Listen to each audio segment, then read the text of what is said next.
কচুর পাতা ভর্তা বানাবো। তো আমি এখন লবণ দিয়ে ঝাল আর পেঁয়াজ সুন্দর করে মিশাই নেব।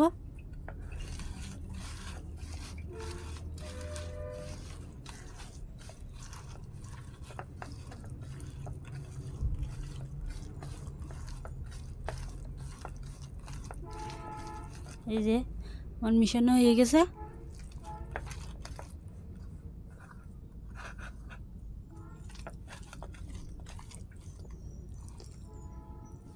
এবার কচুর পাতা দিয়ে একসঙ্গে মিশাই নেব।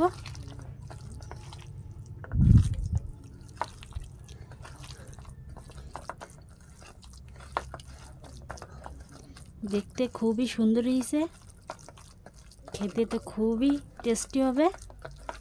আপনারাও বাসায় এইভাবে ট্রাই করে দেখবেন, খুবই ভালো লাগে খেতে।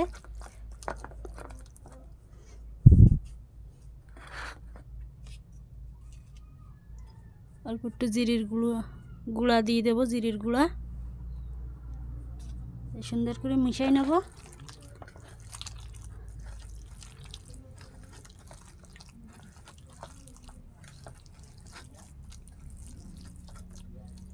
এই দেখেন কত সুন্দর হয়েছে, খেতে খুবই টেস্টি হয়। দিয়ে দেবো পরিমাণ মতো সরষের তেল।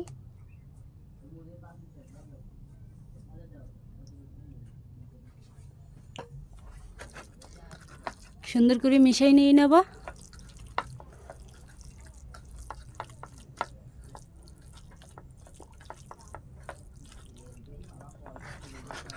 আমার কচুর পাতার ভর্তা রেডি হয়ে গেছে। এই যে, ধন্যবাদ সবাইকে আমার ভিডিওটা দেখার জন্য। আমার ভিডিওটা যদি ভালো লাগে লাইক কমেন্ট শেয়ার করে সাবস্ক্রাইব করবেন। অবশ্যই আমার ফেসবুক পেজটা ফলো করবেন। আল্লাহ হাফেজ।